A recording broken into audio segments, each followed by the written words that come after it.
¿Crees en las coincidencias? Parece una pregunta extraña, ¿no?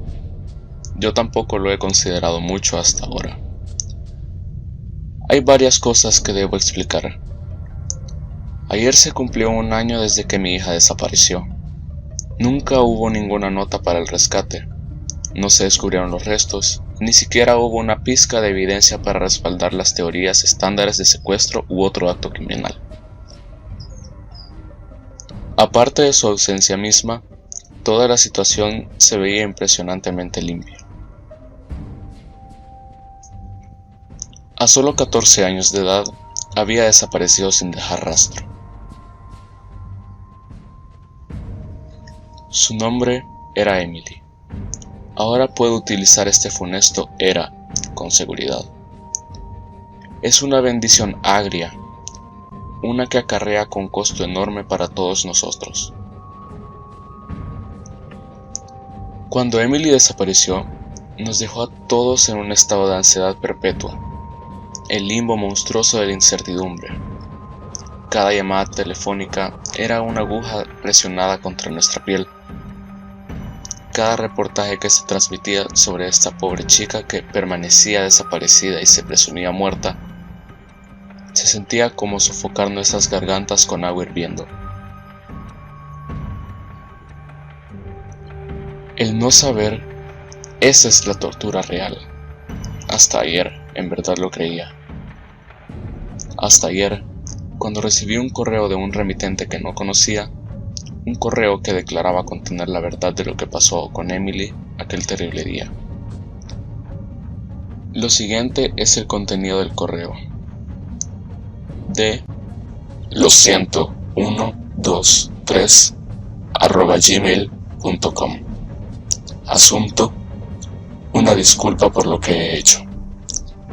Hola, señora Stanfield. No le diré mi nombre. Eso no es importante aún. Lo que importa es lo que he hecho y lo mucho que me arrepiento por haberlo hecho. Seré breve y honesto. Emily está muerta. Yo la maté. Me encantaría decirle que fue rápido y piadoso, pero no fue ninguno. Murió lenta y terriblemente. Imagino que mi gozo inicial del suceso no servirá como ningún tipo de consuelo.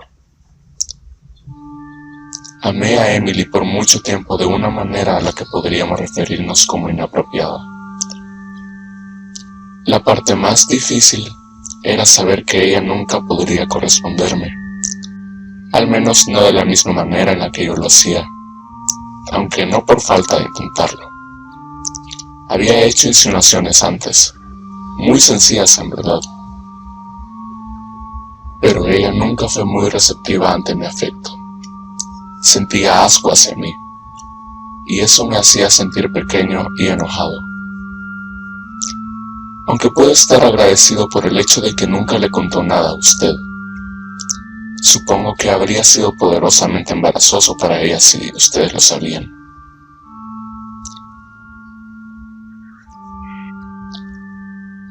¿Sabe lo difícil que es lidiar con una fantasía, señora Stanfield?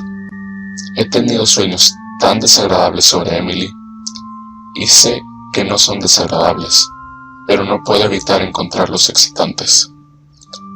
Me he preguntado muchas veces a lo largo del último año si fue la fealdad del asunto lo que la hacía tan apasionante. Cuando lo único que tienes es una fantasía que consideras como inalcanzable, pasas mucho tiempo afinándola, como un escultor tallando una estatua, esperando hallar la perfección escondida en el granito. No importa cuántas veces aflojes las válvulas secretamente con tus manos, eso solo apagará la fantasía, pero no la destruirá, no la puede destruir. Solo se obtiene otro componente. Quizá son otros 15 minutos de tortura, otro grito. Quizá es una herramienta diferente que se añade a la caja. Para cuando la fantasía ha llegado a su punto de ebullición, es muy compleja y como para ser satisfactoria, si solo se mantiene en la forma de un juego de pensamientos. Tiene que ser convertida en carne, cálida y gratificante carne. Y lo hice, señor Stanfield, en verdad lo hice. Debo ser honesto, no fue tanto sobre querer vivir la fantasía, fue sobre querer saber si tenía en mi voluntad de llevarla a cabo. No había dignidad en sacar placer en conjeturas violentas, pero sí lo había en poder decir que tuve el coraje para hacer la única cosa que le podía dar propósito a mi vida. Y hoy, hace un año, demostré que sí tenía coraje. Mis pequeñas indiscreciones estaban en el pasado. Fui paciente como un cocodrilo y jugué el juego largo. Hice que Emily confiara en mí de nuevo con el paso del tiempo. Dejé que se sintiera cómoda cerca de mí, que bajara su guardia. Iba caminando hacia la escuela cuando al fin tomé la oportunidad para hacer mi jugada. Había seleccionado de antemano una cabaña malgastada en el bosque. Preparé unos grilletes e incluso encendí unas cuantas velas para efectos románticos, aunque admito que fue más para mí que para ella. Emily estaba ansiosa al comienzo, pero logré convencerla a que visitara la pequeña cabaña conmigo. Detrás de nosotros, la puerta ya había sido cerrada con seguro antes que ella diera una pistola que yo sostenía. Pero cuando lo hizo, se portó bien y no gritó. Debo decir que estaba un poco decepcionado por eso. No soy pornógrafo, así que no seré atroz con los detalles de lo que hice. Estoy consciente de que fue perverso, pero poco importa el viento cuando eres un huracán. Toda mi vida fue perversión, oculta y encerrada. Emily fue ese canal de esa perversión. Una parte de mí piensa que solo llegué a amarla porque era conveniente, porque era accesible. Usé un martillo, un cuchillo, un par de pinzas y un taladro mecánico. Fue más desordenado de lo que esperaba. Tanta sangre y tanto de lo demás. En total, pasaron horas hasta que al fin murió, lo cual admiro, pues nunca me dejó divertirme. Emily fue una chica fuerte. Debería estar orgullosa de ella, señora Stanfield. Para resguardar mi propio orgullo, me gustaría decir que no la violé antes de que muriera. No me pude forzar a cruzar esta barrera, sabiendo que sus ojos estarían en mí mientras sucedía. Ese pensamiento me disgustaba. Murió, hasta donde sé, virgen. Una vez que había terminado con ella por completo y la euforia de todo ya había pasado, surgió en mí la realización de lo terrible que fue lo que hice. Mi placer se tornó en repugnancia, y toda la dulzura que estaba dentro de mí mientras la mataba se sintió amarga. Me di cuenta de que no estaba destinado a ser un asesino, que eso no encajaba conmigo, que, más allá del placer temporal del acto, el pensamiento de tomar la vida de alguien me indignaba. Fui un soñador que cometió un terrible pero terrible error, uno que le costó la vida a una joven prometedora. Si había un plan mayor del que todos somos parte, podía sentir que lo que yo estaba haciendo fue un desvío de la ley natural. Estaba decepcionado de mis acciones y de mí mismo. Ese pequeño experimento me había reventado en la cara por completo. No tenía la habilidad para sobrellevarlo.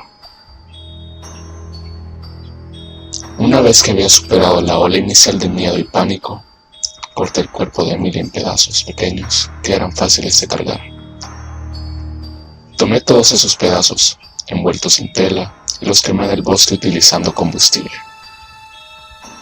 Luego de eso, enterré el lote de huesos achicharrados y en cenizas, deseando que pudiese simplemente olvidarme de todo.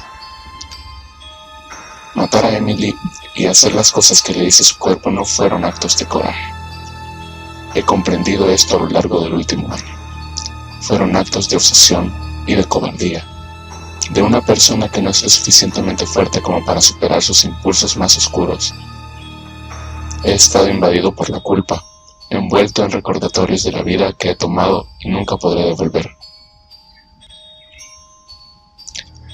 Es por eso que he decidido hacerlo más cortés e informarle que tomaré otra vida, la mía.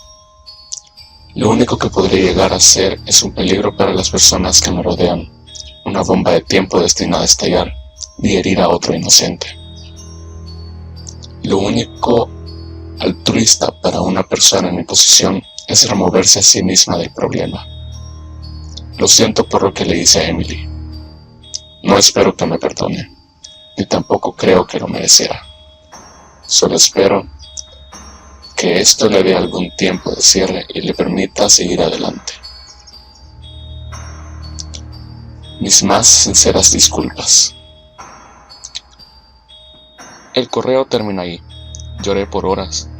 Esta reacción violenta no fue porque hubiese sido contactada por el asesino de mi hija, sino porque sentía que alguien le estaba jugando a mi familia una broma horrorosa, luego de todo por lo que habíamos pasado.